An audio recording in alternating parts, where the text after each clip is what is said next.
Good morning to all the students of class 11. A very good morning to all of you. So today we are going to start a new chapter, that is chemical bonding. So I hope कि आपने previous lecture देखे होंगे. It's a humble request students कि जो भी video lectures आपको available कराए जा रहे हैं और classes में भी जो भी सर या मैम पढ़ा रहे हैं आप उसको बहुत seriously और systematically पढ़िए, अपने concept को clear करिए। और आज जो है हम एक नया चैप्टर स्टार्ट करने जा रहे हैं केमिकल बॉन्डिंग। और जो भी मैंने एस ब्लॉक एलिमेंट्स के लिए जो भी क्वेश्चंस दिए हैं या जो भी लेक्चर दिए हैं उसको आप सिस्टमैटिकली अपने कॉपी में लिखिए। और आपको जो भी क्वेरीज हैं, जो भी आपको प्रॉब्लम है, और आप जो है क्लास में अपने टीचर्स से भी पूछ सकते हैं।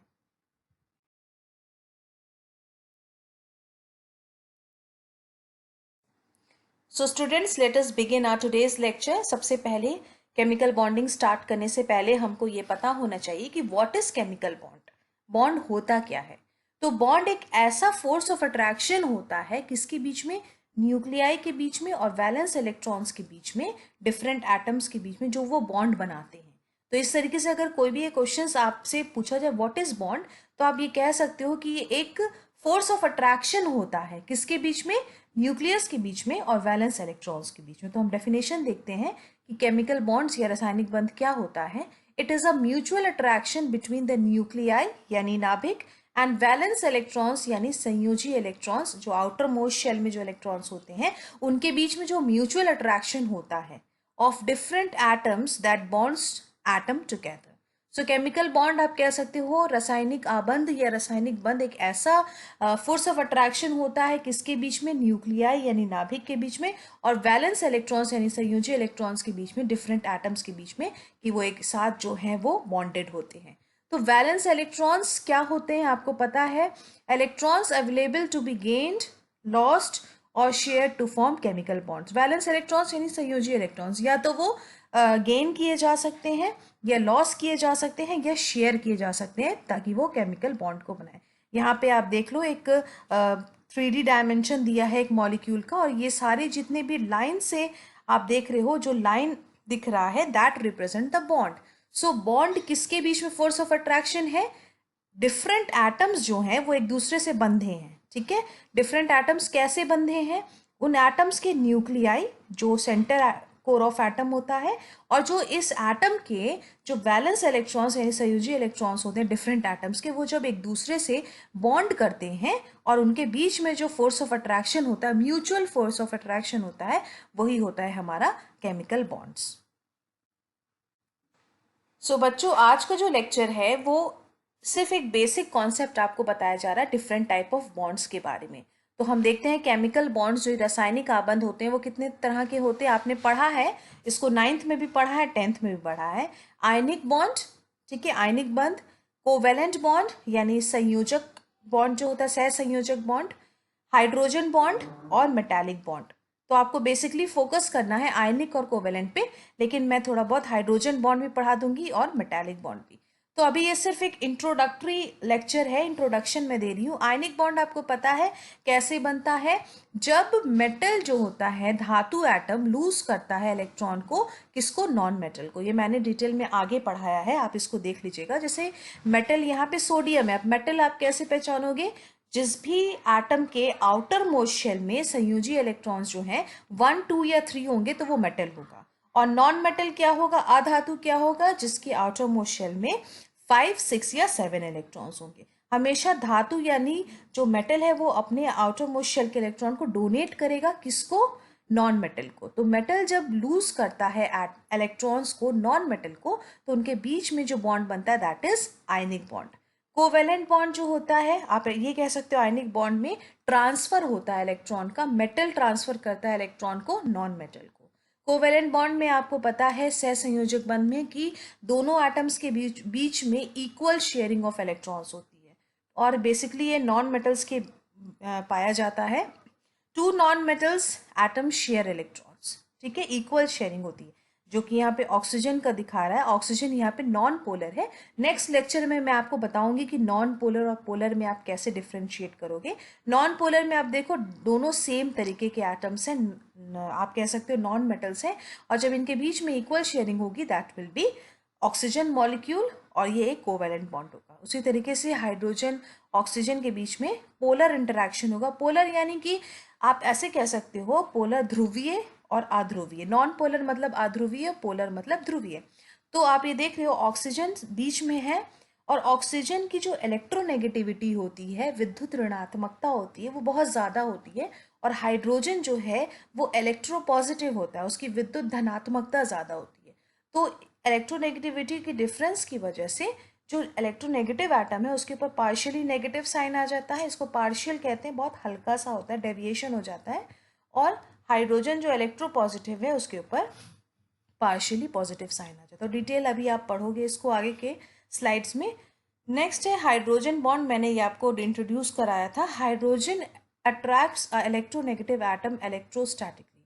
मैंने बताया था कि देखो आप ध्यान से, हाइड्रोजन बॉन्ड एक वीक बॉन्ड होता है। इसको हमेशा डैश से रिप्रेजेंट करते हैं, डॉट डॉट डॉट से रिप्रेजेंट करते हैं। ये वीक बॉन्ड होता है। और हाइड्रोजन जो है वो किसी इलेक्ट्रोनेगेटिव एटम के साथ अटैच हो जाता है, यानी वो अट्रैक्ट करता है इलेक्ट्रोनेगेटिव एटम जिसके ऊपर पार्शियल नेगेटिव साइन है। इलेक्ट्रोनेगेटिव एटम के पास क्या टेंडेंसी होती है कि वो अपने से जो भी बॉन्डेड एटम है उसके शेयर्ड इलेक्ट्रॉन्स को अपनी ओर अट्रैक्ट करता है। इसकी वजह से उसके ऊपर पार्शियली नेगेटिव साइन आ जाता है और जो इलेक्ट्रोपॉजिटिव एलिमेंट है उसके ऊपर पार्शियली पॉजिटिव साइन आ जाता है। अब इसका आप एग्जाम्पल ये देखो, ये ऑक्सीजन है और ये हाइड्रोजन है। ऑक्सीजन जो है वो इलेक्ट्रोनेगेटिव है और हाइड्रोजन जो है वो इलेक्ट्रोपॉजिटिव है। यानी ऑक्सीजन की विद्युत ऋणात्मकता इलेक्ट्रोनेगेटिविटी बहुत ज़्यादा है। वो अपने से बॉन्डेड हाइड्रोजन एटम को क्या करेगा, अपनी ओर, उसके बॉन्डेड इलेक्ट्रॉन्स को अपनी ओर अट्रैक्ट करेगा। तो हाइड्रोजन बॉन्ड कहाँ फॉर्म होगा, हमेशा हाइड्रोजन के बीच में और उससे जुड़े कोई भी इलेक्ट्रोनेगेटिव एटम के बीच में। तो बेसिकली हाइड्रोजन बॉन्ड जो है वो सबसे स्ट्रॉन्ग जो बनाता है इलेक्ट्रोनेगेटिव एटम, वो फ्लोरीन बनाता है, F। देन आप कह सकते हो फिर ऑक्सीजन बनाता है, फिर नाइट्रोजन बनाता है। हाइड्रोजन बॉन्ड के लिए मैं अलग से आपको बताऊंगी। अभी एक बेसिक आप स्केलेटन देख लो कि कितने तरीके के बॉन्ड्स पाए जाते हैं। हाइड्रोजन बॉन्ड यानी ऐसा बॉन्ड जो जिसमें हाइड्रोजन किसके साथ अटैच हो, कोई इलेक्ट्रोनेगेटिव एटम के साथ अटैच हो। मेटालिक बॉन्ड, ये आपने डिटेल में पढ़ा है, एक बार देख लो आप। Positive metal ions attract conducting electrons. जो पॉजिटिव मेटल आयन होते हैं वो इलेक्ट्रॉन्स को अपनी ओर अट्रैक्ट करते हैं। आप जैसे देख सकते हो कि यहाँ पे कॉपर जो है वो पॉजिटिव मेटल आयन है क्योंकि वो इलेक्ट्रॉन को डोनेट कर सकता है। और जितने भी कंडक्टिंग इलेक्ट्रॉन्स है, कंडक्टिंग मतलब जो कि आप कह सकते हो कि जैसे आप एक लोहे की छड़ को गर्म करो तो आप देखोगे मेटालिक रॉड को कि एक सिरे से लेके दूसरे सिरे तक आप देखोगे धीमे धीमे वो गर्म हो जाएगा। अगर आप एक सिरे से गर्म कर रहे हो तो दूसरे सिरे पे वो गर्म हो जाएगा। वहाँ पे क्या है, वहाँ पे आपके कंडक्टिंग इलेक्ट्रॉन्स हैं जो हीट को एक सिरे से दूसरे सिरे तक पास करने के लिए मदद करते हैं। सो बच्चों हम स्टार्ट करते हैं। सबसे पहले हम कोवेलेंट बॉन्ड क्या होता है एक क्विक रिवीजन देख लेते हैं कि क्या क्या उसके लिए कैरेक्टरिस्टिक्स होती हैं। तो कोवेलेंट बॉन्ड यानी सहसंयोजक बंध जो होता है वो ऐसा एक केमिकल बॉन्ड होता है, रासायनिक आबंध होता है जहाँ पे इलेक्ट्रॉन्स की शेयरिंग होती है, इक्वल शेयरिंग होती है, साझेदारी होती है इलेक्ट्रॉन्स की। बहुत बेसिक डिफरेंस है ये। तो जिन इलेक्ट्रॉन पेयर्स की साझेदारी होती है उनको शेयर्ड पेयर या बॉन्डिंग पेयर्स कहते हैं। सबसे सिंपलेस्ट एग्जांपल है हाइड्रोजन। ध्यान से आप देखो, यहाँ पे हाइड्रोजन का आप समझो एक एटम ये है और दूसरा एटम ये है। हाइड्रोजन के आउटर मोस्ट शेल में एक इलेक्ट्रॉन होता है, आप देख सकते हो, एक इसको सर्कल से डिनोट कर रहा है और एक जो है वो दूसरे एटम के इलेक्ट्रॉन को क्रॉस से डिनोट कर रहा है। तो हाइड्रोजन को जैसे छोटे एटम्स होते हैं, जैसे हाइड्रोजन है, हीलियम है, उस कंडीशन में जो एटम है वो ड्यूप्लेट को पूरा करता है। यानी कि एटम स्टेबल तभी होगा जब उसके आउटर मोस्ट शेल में 2 इलेक्ट्रॉन हो। ऑक्टेट आपने पढ़ा है, लॉ ऑफ ऑक्टेट, कि आउटर मोस्ट शेल में अगर किसी एटम के 8 इलेक्ट्रॉन्स हैं, 8 इलेक्ट्रॉन्स हैं, तो वो एक्स्ट्रा स्टेबिलिटी को गेन कर लेता है। जैसे कि आपने पढ़ा है इनर्ट गैसेस में, नोबल गैसेस में, कि उनके ऑलरेडी उनके आउटर मोस्ट शेल में 8 इलेक्ट्रॉन होते हैं, तो बहुत ज़्यादा स्टेबल होते हैं। ठीक है, तो यहाँ पे हाइड्रोजन एटम नंबर ए है ये और ये एटम नंबर बी है, तो इनके बीच में इक्वल शेयरिंग होगी। ठीक है, तो वही होता है कोवेलेंट बॉन्ड। अब आप देखो यहाँ पे ध्यान से, हाइड्रोजन का एक एटम दूसरे एटम से इक्वली इलेक्ट्रॉन्स को अपने शेयर किया। अब और जो शेयर्ड इलेक्ट्रॉन्स है आप देखो ये बीच में दिखा रहा है। ओके, तो शेयर्ड पेयर ऑफ इलेक्ट्रॉन्स वो होते हैं जो कि इलेक्ट्रॉन पेयर्स ऐसे होते हैं जो कि शेयरिंग में पार्टिसिपेट करते हैं, साझेदारी में। तो आप ये देख लो, सर्किल जो इलेक्ट्रॉन है जो एटम नंबर ए को डिनोट करा था और क्रॉस जो है वो एटम नंबर बी को डिनोट करा था, तो इनके बीच में इक्वल शेयरिंग हो गई है और यही जो इलेक्ट्रॉन के पेयर्स हैं वो हैं शेयर्ड पेयर ऑफ इलेक्ट्रॉन्स। इस तरीके से हाइड्रोजन के दो एटम्स ने इक्वल शेयरिंग की इलेक्ट्रॉन्स की और हाइड्रोजन के मॉलिक्यूल्स यानी H2 में कन्वर्ट हो गए। अब आप एक बहुत इंपॉर्टेंट चीज़ आप देख लो, ये कॉन्सेप्ट क्लियर कर लो कि ये किस तरीके से कोवेलेंट बॉन्डिंग एग्जिस्ट होती है। ध्यान से देखो आप, यहाँ पे जो एटम का जो सेंटर पार्ट होता है वो पॉजिटिवली चार्ज होता है। आपको पता है, सपोज करो हाइड्रोजन एटम ए है ये और हाइड्रोजन एटम बी है। तो हाइड्रोजन एटम का ए का ये न्यूक्लियस है, न्यूक्लियस हमेशा पॉजिटिवली चार्ज होता है। क्यों? Due to the presence of proton और न्यूट्रॉन। न्यूक्लियस के अंदर हमेशा प्रोटॉन जो कि पॉजिटिवली चार्ज फंडामेंटल पार्टिकल्स होते हैं वो होते हैं और साथ ही साथ न्यूट्रॉन भी होते हैं जो कि न्यूट्रल चार्ज होते हैं। और प्रोटॉन और न्यूट्रॉन को कलेक्टिवली एक साथ जो है न्यूक्लियॉन्स बोलते हैं। अब आप ध्यान से देखो, दो तरीके के फोर्स के बीच में यहाँ पे बैलेंस होगा। ध्यान से देखिए आप, पॉजिटिव और जो इलेक्ट्रॉन जो शेयर हुए हैं, ये जो इलेक्ट्रॉन्स हैं, इलेक्ट्रॉन्स हमेशा नेगेटिवली चार्ज होते हैं, तो न्यूक्लियस पॉजिटिवली चार्ज है और जो इलेक्ट्रॉन जिनकी शेयरिंग हुई है उनके बीच में सबसे पहले तो अट्रैक्टिव फोर्स काम करेगा। आपको पता है कि आकर्षण बल हमेशा डिफरेंट चार्जेस के बीच में लगता है, तो पहला जो फोर्स लगेगा वो होगा अट्रैक्शन फोर्स, जो कि न्यूक्लियस के बीच में और जो शेयर्ड इलेक्ट्रॉन्स है जिनको हम बीच में दिखा रहे हैं उनके बीच में जो है वो फोर्स ऑफ अट्रैक्शन लगेगा। और रिपल्सिव फोर्स क्या होगा? प्रतिकर्षण बल जो इलेक्ट्रॉन्स के बीच में लगेगा, जो कि सेम चार्ज के बीच में लगेगा। तो हमेशा याद रखना कि ये जो फोर्स ऑफ अट्रैक्शन है और फोर्स ऑफ रिपल्शन है उनके बीच में एक स्टेबल बैलेंस होता है, जिसकी वजह से जो शेयर पेयर इलेक्ट्रॉन्स होते हैं उनको जो है हम कहते हैं कोवेलेंट बॉन्डिंग। तो कोवेलेंट बॉन्डिंग में दो तरीके के फोर्स एग्जिस्ट करते हैं, उनके बीच में स्टेबिलिटी होनी चाहिए, स्टेबल बैलेंस होना चाहिए। कौन सा वो दो फोर्स होता है? अट्रैक्शन फोर्स, अट्रैक्टिव फोर्स जो कि न्यूक्लियस और शेयर्ड पेयर ऑफ इलेक्ट्रॉन्स के बीच में लगता है, और जो रिपल्सिव फोर्स है, प्रतिकर्षण बल है, वो सिमिलर चार्जेस के बीच में लगेगा, या तो वो इलेक्ट्रॉन्स के बीच में लगेगा या तो वो दोनों या तो दोनों नाभिकों के बीच में, न्यूक्लियस के बीच में लगेगा। तो हमेशा अट्रैक्टिव फोर्स दो डिफरेंट चार्जेस पे लगता है और रिपल्सिव फोर्स जो है वो हमेशा सेम चार्जेस पे लगता है। तो अट्रैक्टिव फोर्स न्यूक्लियस और शेयर्ड पेयर ऑफ इलेक्ट्रॉन के बीच में लगेगा, और जो रिपल्सिव फोर्स है या तो वो इलेक्ट्रॉन्स के बीच में लगेगा या न्यूक्लियस और न्यूक्लियस के बीच में। तो बेसिकली आप यहाँ पे समझो रिपल्सिव फोर्स कि ऐसा फोर्स जो इलेक्ट्रॉन्स के बीच में जो सिमिलर चार्ज के हैं, दोनों नेगेटिवली चार्ज है, उनके बीच में जो फोर्स लगेगा that will be repulsive force. तो आप कह सकते हो कि स्टेबल बैलेंस होता है अट्रैक्टिव फोर्स और repulsive force between the bonding atoms के बीच में। So students, let us start the definition for covalent bond। जहाँ पे भी covalent bond या सहसंयोजक बंध का नाम आएगा, हमेशा याद रखना वहाँ पे एटम्स के बीच में इलेक्ट्रॉन्स की इक्वल शेयरिंग होगी, दोनों एटम्स बराबर से साझेदारी करेंगे इलेक्ट्रॉन्स का, वो होगा कोवेलेंट बॉन्ड। और स्टेबल बॉन्ड तभी बनेगा जब अट्रैक्शन फोर्स जो है, अट्रैक्टिव फोर्स किन्हीं भी दो डिसिमिलर चार्जेस के बीच में और रिपल्सिव फोर्स जो है वो दोनों जो है वो बैलेंस करें, तब हमें एक स्टेबल कोवेलेंट बॉन्ड मिलेगा। इसकी जो हिंदी में आपका ट्रांसलेशन है नेक्स्ट स्लाइड में आप देख लेना बच्चों। ये बहुत इंपॉर्टेंट टॉपिक है, इसको हम स्किप नहीं कर सकते कि आप अगर ऑर्गेनिक केमिस्ट्री पढ़ रहे हो और कोवेलेंट बॉन्ड के बारे में आपको नहीं पता है तो आपके लिए बहुत टफ होगा। तो कोवेलेंट बॉन्ड को हम रिवाइज कर लेते हैं। अ कोवेलेंट बॉन्ड और molecular bond is a chemical bond. Chemical bond क्या होता है? रासायनिक बंध क्या होता है? एक ऐसा फोर्स ऑफ अट्रैक्शन होता है, ठीक है, ऐसा आकर्षण बल होता है जो एटम्स को बांधे रखता है, विच बाइंड्स एटम टुगेदर। तो अगर आपसे कोई पूछे what is chemical bond, a chemical bond is a force of attraction that binds atoms together. ये एक ऐसा बल है जो कि एटम्स को बांधे रखता है, ठीक है। सो कोवेलेंट बॉन्ड और molecular bond is a chemical bond that involves the sharing of electron pairs between atom. Covalent bond का जहां नाम आएगा शेयरिंग होगा इलेक्ट्रॉन पेयर्स का एटम के बीच में। These electron pairs are known as shared pairs और bonding pairs। जो इलेक्ट्रॉन्स शेयर हो रहे हैं एटम्स के बीच में उनको आप क्या कहोगे, शेयर्ड पेयर्स भी बोल सकते हो और बॉन्डिंग पेयर्स भी बोल सकते हो। Next, the stable balance of attractive force किन्हीं भी दो डिसिमिलर चार्ज के बीच में लगेगा, पॉजिटिव और नेगेटिव के बीच में। रिपल्सिव फोर्स सिमिलर चार्ज के बीच में लगेगा।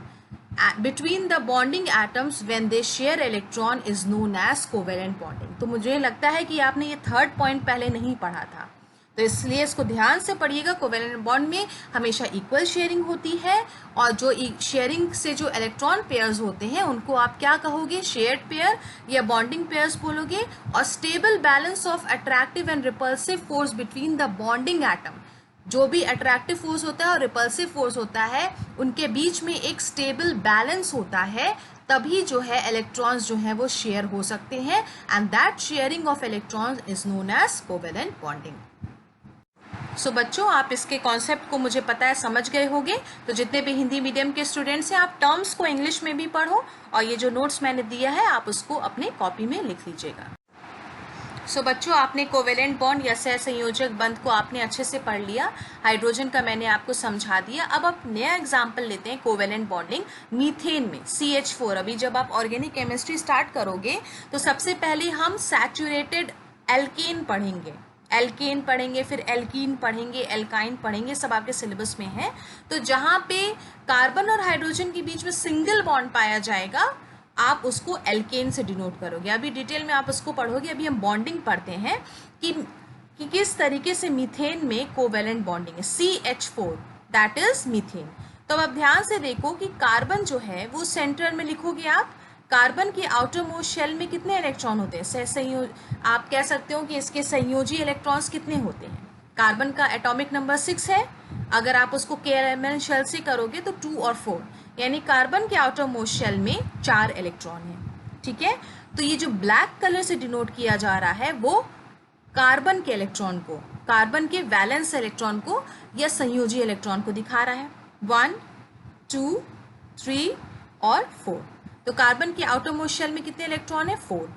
आपको पता है कि कोई भी एटम स्टेबिलिटी या स्थायित्व को तभी प्राप्त करेगा जब उसका ऑक्टेट पूरा हो, यानी कि उसके आउटर मोस्ट शेल में 8 इलेक्ट्रॉन हो। अब आप देख रहे हो कि 4 हाइड्रोजन भी हैं, पहला हाइड्रोजन, दूसरा, तीसरा और चौथा। और आपको पता है कि हाइड्रोजन के आउटर मोस्ट शेल में एक ही इलेक्ट्रॉन होते हैं। तो जो रेड कलर से जो आपको दिख रहा है इलेक्ट्रॉन वो हाइड्रोजन का इलेक्ट्रॉन है। कार्बन के आउटर मोस्ट शेल में 4 इलेक्ट्रॉन है, उसको अपना ऑक्टेट पूरा करना है। और हाइड्रोजन के आउटर मोस्ट शेल में 1 इलेक्ट्रॉन है, उसको अपना ड्यूप्लेट पूरा करना है। तो ये आपस में साझेदारी कर लेंगे। आप ध्यान से देखो किस तरीके से ये दो इलेक्ट्रॉन्स की आपस में साझेदारी की। इससे क्या हुआ कि कार्बन का ऑक्टेट तो पूरा हो गया। अब आप कार्बन के वैलेंस इलेक्ट्रॉन को काउंट करो शेयरिंग के बाद, 1, 2, 3, 4, 5, 6 और 7, 8, यानी कार्बन का ऑक्टेट पूरा हो गया।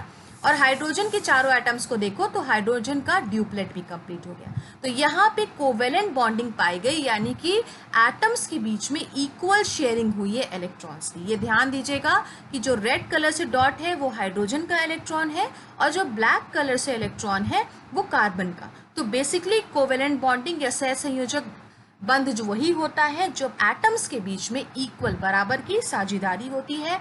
और एटम्स तभी स्टेबल होते हैं जब उनका ऑक्टेट पूरा हो, आउटर मोस्ट शेल में 8 इलेक्ट्रॉन हो। और अगर छोटे एटम है हाइड्रोजन या हीलियम तो उनका ड्यूप्लेट यानी आउटर मोस्ट शेल में 2 इलेक्ट्रॉन होने चाहिए, तभी वो एटम स्टेबल होगा। सो बच्चों, आई होप आपको कोवेलेंट बॉन्ड या सहसंयोजक बंध का कॉन्सेप्ट आपको क्लियर हो गया होगा। अब हम कोवेलेंट बॉन्ड या सहसंयोजक बंध के टाइप्स को भी पढ़ लेते हैं। सिंगल कोवेलेंट बॉन्ड यानी एकल, 2 एटम्स के बीच में आप देखो एक हाइड्रोजन एटम है, ये दूसरा हाइड्रोजन एटम है, उनके बीच में सिंगल बॉन्ड पाया जाएगा, एक बॉन्ड पाया जाएगा। तो हमेशा याद रखना बॉन्ड को हम एक लाइन से रिप्रेजेंट करते हैं। देखो आप इस तरीके से हॉरिजॉन्टल या क्षैतिज लाइन है, जहां पे भी एक बॉन्ड आप देखोगे, यानी एक बॉन्ड हमेशा 2 इलेक्ट्रॉन्स के मिलने से बनता है। हमेशा याद रखिएगा, एक इलेक्ट्रॉन मान लो ये है और एक इलेक्ट्रॉन ये, तो ये जब दोनों आपस में फोर्स ऑफ अट्रैक्शन से जुड़ेंगे किन्हीं भी 2 एटम्स के तो वो बॉन्ड होता है। ठीक है, तो हाइड्रोजन हाइड्रोजन के बीच में सिंगल कोवेलेंट बॉन्ड होगा। ऑक्सीजन ऑक्सीजन, जब 2 ऑक्सीजन के एटम्स कंबाइन करके मॉलिक्यूल में परिवर्तित होंगे, कन्वर्ट होंगे, तो उनके बीच में 2 बॉन्ड बनेगा। That is the double bond, यानी कि डबल कोवेलेंट बॉन्ड होगा। नाइट्रोजन के जब दो एटम्स कंबाइन करेंगे तो नाइट्रोजन नाइट्रोजन के बीच में 3 बॉन्ड बनेंगे, उनको हम ट्रिपल कोवेलेंट बॉन्ड कहते हैं। हाइड्रोजन के केस में आपने पढ़ लिया कि हाइड्रोजन के आउटर मोस्ट शेल में एक इलेक्ट्रॉन है, दोनों इलेक्ट्रॉन्स की इक्वल शेयरिंग करेंगे, ड्यूप्लेट को पूरा करेंगे और उनके बीच में सिंगल कोवेलेंट बॉन्ड बनेगा। आपने ये अभी पिछले स्लाइड में पढ़ा। ऑक्सीजन गैस हम देखते हैं डबल कोवेलेंट बॉन्ड बनाता है, यानी कि 2 ऑक्सीजन के एटम के बीच में डबल बॉन्ड बनता है, 2 बॉन्ड बनेगा। ऑक्सीजन के एटॉमिक नंबर 8 है, इलेक्ट्रॉनिक कॉन्फ़िगरेशन निकालो आप तो 2 और 6 होगा, यानी के शेल में 2 इलेक्ट्रॉन है और एल शेल में 6 इलेक्ट्रॉन है, 1 2 3 4 और ये 5 6। ऑक्सीजन को अपना ऑक्टेट पूरा करना है, तो ऑक्टेट पूरा करने के लिए उसको 2 इलेक्ट्रॉन्स चाहिए। ये पहला ऑक्सीजन एटम है और ये दूसरा ऑक्सीजन एटम है। इसके में भी सेम यही केस होगा कि आउटर मोस्ट शेल में यानी एल शेल में जो है वो 6 इलेक्ट्रॉन है, वो अपने ऑक्टेट को पूरा करना चाहिए। तो ऑक्सीजन और ऑक्सीजन दोनों जो है, आप देखो ये पेयर दिखा रहा है, एक पेयर इलेक्ट्रॉन का ये है और एक पेयर ये, दोनों ने एटम्स ने इक्वल शेयरिंग ऑफ इलेक्ट्रॉन्स की। कितने इलेक्ट्रॉन्स की शेयरिंग की है? टोटल 4 इलेक्ट्रॉन की है। और अगर आप पेयर बोलो तो 2 पेयर्स ऑफ इलेक्ट्रॉन्स की है। एक पेयर में हमेशा 2 होते हैं। तो इस तरीके से आप देखो, जब एक पेयर की सिर्फ शेयरिंग हो रही थी तो सिंगल बॉन्ड बन रहा था, यहाँ पे 2 पेयर ऑफ इलेक्ट्रॉन्स की शेयरिंग हुई है 2 ऑक्सीजन एटम के बीच में, जब वो ऑक्सीजन मॉलिक्यूल में कन्वर्ट हुआ है, इसलिए ऑक्सीजन ऑक्सीजन के बीच में डबल कोवेलेंट बॉन्ड का फॉर्मेशन हुआ। क्लियर? बेसिक यही फंडा है बच्चों कि हमेशा एटम जो है वो अपने ऑक्टेट को यानी अपने आउटर मोस्ट शेल में 8 इलेक्ट्रॉन को किसी भी तरीके से प्राप्त करने की कोशिश करेगा और उसी वजह से बॉन्ड का फॉर्मेशन होता है। Next is the triple covalent bond, यानी कि 2 एटम्स के बीच में 3 बॉन्ड बनेंगे, 3 कोवेलेंट बॉन्ड बनेंगे। नाइट्रोजन का केस ले लेते हैं। नाइट्रोजन के 2 एटम्स जो हैं वो कंबाइन करेंगे और नाइट्रोजन के मॉलिक्यूल में कन्वर्ट होंगे। तो नाइट्रोजन का एटॉमिक नंबर है 7, यानी कि इसके के शेल में 2 इलेक्ट्रॉन है, ठीक है, और उसके एल शेल में कितने इलेक्ट्रॉन होने चाहिए? 5। आप काउंट कर लो, 5 है। और नाइट्रोजन को अपना ऑक्टेट पूरा करने के लिए कितना इलेक्ट्रॉन चाहिए? 3 इलेक्ट्रॉन चाहिए। इस नाइट्रोजन को भी अपना ऑक्टेट पूरा करने के लिए 3 इलेक्ट्रॉन चाहिए और इस दूसरे नाइट्रोजन एटम को भी अपना ऑक्टेट पूरा करने के लिए 3 इलेक्ट्रॉन चाहिए। तो आप देख लो 3 पेयर ऑफ इलेक्ट्रॉन शेयर हुए, पहला पेयर, दूसरा पेयर और तीसरा पेयर, यानी इस नाइट्रोजन और इस नाइट्रोजन ने दोनों ने अपने ऑक्टेट को पूरा करने के लिए कोशिश किया और उस ऑक्टेट को पूरा करने के लिए 3 पेयर ऑफ इलेक्ट्रॉन या 6 इलेक्ट्रॉन्स की जरूरत पड़ी। इसकी वजह से नाइट्रोजन नाइट्रोजन के बीच में ट्रिपल बॉन्ड का फॉर्मेशन हुआ। नेक्स्ट बॉन्डिंग हम देख लेते हैं। आपके सिलेबस में है नहीं आयनिक बॉन्डिंग, बट बच्चों आप इसको देख लो, इसका कॉन्सेप्ट क्लियर कर लो कि आपने पहले पढ़ा कोवेलेंट बॉन्डिंग जो कि सहसंयोजक बंध है। आयनिक बॉन्डिंग में सिर्फ अंतर ये होता है कि आयनिक बॉन्ड कैसे बनता है। आयनिक बॉन्ड हमेशा इलेक्ट्रॉन के एक एटम दूसरे एटम को इलेक्ट्रॉन ट्रांसफर करता है, ठीक है, देता है। सहसंयोजी बंध या कोवेलेंट बॉन्ड में क्या हो रहा था? दोनों एटम्स के बीच में इक्वल शेयरिंग हो रही थी इलेक्ट्रॉन्स की। तो आयनिक बॉन्ड में हमेशा क्या होता है, कैसे बनता है कि एक एटम एक अपने इलेक्ट्रॉन्स को दूसरे एटम को देता है, ट्रांसफर होता है यहाँ पे इलेक्ट्रॉन का। बस आप हल्का सा बेसिक देख लो क्योंकि ये आपके सिलेबस में है नहीं। The chemical bond formed by the transfer of electrons from one atom to another is known as an ionic bond, ठीक है। आयनिक बॉन्ड जहाँ पे भी आएगा वहाँ पे एक एटम दूसरे एटम को इलेक्ट्रॉन ट्रांसफर करेगा, यहाँ पे शेयरिंग की कोई भी बात नहीं आती है। सिंपल एग्जाम्पल है सोडियम और क्लोरीन। सोडियम क्लोराइड आपने देखा है, तो सोडियम के आउटर मोस्ट शेल में, बाहरी शेल में कितने इलेक्ट्रॉन है? 1 है, ठीक है। और क्लोरीन के आउटर मोस्ट शेल में आपको पता है क्लोरीन का एटॉमिक नंबर 17 है, तो 287। क्लोरीन को अपना ऑक्टेट पूरा करने के लिए 1 इलेक्ट्रॉन चाहिए और आपने पढ़ा है मेटल और नॉन मेटल के केस में कि ये अपना 1 इलेक्ट्रॉन दे देगा तो इसके पहले वाले शेल में जो है 8 इलेक्ट्रॉन हो गए, तो ये भी स्टेबल हो गया। तो आयनिक बॉन्ड हमेशा याद रखना एक किसी भी मेटल के बीच में बनता है और किसी भी नॉन मेटल के बीच में बनता है, यानी कि एक धातु है होगा और एक अधातु होगा। धातु जो है आपकी पहचान कैसे है कि उसके आउटर मोस्ट शेल में 1, 2 या 3 इलेक्ट्रॉन होना चाहिए। सोडियम के बाहरी कक्ष में 1 इलेक्ट्रॉन है। और अधातु या नॉन मेटल की क्या स्पेशलिटी है कि उसके आउटर मोस्ट शेल में 5, 6 या 7 इलेक्ट्रॉन्स होने चाहिए। तो क्लोरीन में काउंट कर लेते हैं कितने इलेक्ट्रॉन है, 1, 2, 3, 4, 5, 6, 7। तो आयनिक बॉन्ड हमेशा मेटल और नॉन मेटल के बीच में बनता है। मेटल की क्या टेंडेंसी होती है, वो इलेक्ट्रॉन को डोनेट करता है, ठीक है। तो सोडियम ने एक इलेक्ट्रॉन अगर ये क्लोरीन को दे देगा तो क्लोरीन का ऑक्टेट भी पूरा हो जाएगा और सोडियम जो है वो सोडियम आयन में कन्वर्ट हो जाएगा और वो स्टेबल हो जाएगा। ध्यान से अब आप देखो, सोडियम ने एक इलेक्ट्रॉन को क्लोरीन को दे दिया और क्लोरीन जो है अब उसके ऑक्टेट पूरा हो गया। क्लोरीन ने एक इलेक्ट्रॉन ग्रहण किया है, लिया है, दैट मीन्स क्लोरीन के ऊपर अब एक नेगेटिव चार्ज आ जाएगा, ये क्लोराइड आयन में कन्वर्ट हो जाएगा। यहाँ पे एटम की बात हो रही थी, एटम उदासीन होता है, न्यूट्रल होता है, और जब सोडियम ने अपने एक इलेक्ट्रॉन को दे दिया तो यानी कि एक इलेक्ट्रॉन लॉस हुआ है, इसके ऊपर +1 चार्ज आ गया। बार बार मैंने बताया है कि जितना पॉजिटिव चार्ज होगा किसी भी एटम पे, किसी भी आयन पे सॉरी, तो वो उतना ज़्यादा इलेक्ट्रॉन को दे दिया। अगर +1 होगा तो एक इलेक्ट्रॉन को दिया आपने आउटर मोस्ट शेल से, अगर +2 है तो यानी कि वो अपने आउटर मोस्ट शेल से 2 इलेक्ट्रॉन को दे चुका है, अगर +3 है दैट मीन्स वो 3 इलेक्ट्रॉन को अपने आउटर मोस्ट शेल से दे दिया है। और जहाँ पे भी नेगेटिव चार्ज आएगा दैट मीन्स उस पर्टिकुलर एटम ने इलेक्ट्रॉन को ग्रहण किया है, एक्सेप्ट किया है, गेन किया है और वो एनायन में कन्वर्ट हुआ है। अगर -1 है तो उसने एक इलेक्ट्रॉन को एक्सेप्ट किया है, -2 है तो 2 को एक्सेप्ट किया है, -3 है तो 3 को एक्सेप्ट किया है। तो आयनिक बॉन्ड हमेशा ट्रांसफर ऑफ इलेक्ट्रॉन से बनता है और ट्रांसफर कहाँ होता है, एक मेटल नॉन मेटल को ट्रांसफर करता है। यहाँ पे मैंने एक बेसिक डिफरेंस दिखा दिया, आप देख लेना कि किस तरीके से, बहुत सिंपल है। कोवेलेंट कंपाउंड हमेशा नॉन मेटल के बीच में बनता है, आयनिक हमेशा मेटल और नॉन मेटल के बीच में बनता है। कोवेलेंट कंपाउंड हमेशा इलेक्ट्रॉन्स की शेयरिंग से होता है, आयनिक कंपाउंड हमेशा ट्रांसफर होता है, इलेक्ट्रॉन्स का ट्रांसफर होता है, मेटल ट्रांसफर करता है इलेक्ट्रॉन को नॉन मेटल को। कोवेलेंट कंपाउंड में कोई चार्जेस नहीं होते हैं, लेकिन जब आयनिक कंपाउंड का फॉर्मेशन होता है तो मेटल जो है उसके ऊपर पॉजिटिव चार्ज आ जाता है और नॉन मेटल के ऊपर नेगेटिव चार्ज आ जाता है। और कोवेलेंट कंपाउंड को रोमन न्यूमरल से लिखते हैं और इसको ग्रीक प्रीफिक्स से लिखते हैं। और ये सारे इसके फिजिकल प्रॉपर्टीज आप देख लेना। कोवेलेंट कंपाउंड सॉलिड, लिक्विड या गैस कुछ भी हो सकता है रूम टेम्परेचर पे, लेकिन आयनिक कंपाउंड की खासियत है कि रूम टेम्परेचर यानी 25 डिग्री सेंटीग्रेड पे ये हमेशा सॉलिड होता है। कोवेलेंट कंपाउंड का मेल्टिंग पॉइंट और बॉइलिंग पॉइंट लो होता है, आयनिक कंपाउंड का मेल्टिंग और बॉइलिंग पॉइंट जो होता है वो हाई होता है। क्यों होता है?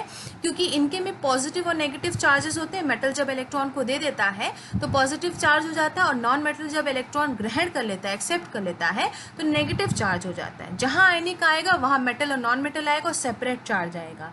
तो जब सेपरेट चार्ज होगा तो उनके बीच में बहुत strong electrostatic force of attraction लगेगा, उनके बीच में बहुत strong electrostatic force of attraction लगेगा। उस इलेक्ट्रोस्टैटिक फोर्स ऑफ अट्रैक्शन को तोड़ना बहुत मुश्किल होता है, इसी वजह से आयनिक कंपाउंड का मेल्टिंग और बॉइलिंग पॉइंट हाई होता है। कोवेलेंट कंपाउंड में वीक अट्रैक्शन बिटवीन मॉलिक्यूल्स होता है और आयनिक कंपाउंड में हाई अट्रैक्शन बिटवीन पार्टिकल्स होता है। क्यों? Because in ionic compounds there is positive and negative charge.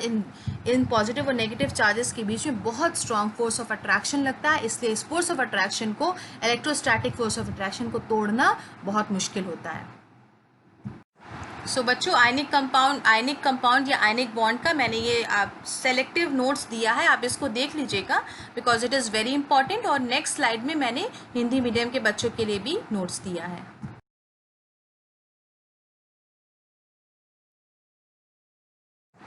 So thank you so much my dear students. जो भी आप पढ़ो उसका कॉन्सेप्ट क्लियर करो, अपने कॉपीज़ को कंप्लीट रखिएगा और जो भी आपको प्रॉब्लम होती है आप उस पर्टिकुलर वीडियो के कमेंट सेक्शन में आप पूछ सकते हो। Thank you so much. God bless you all.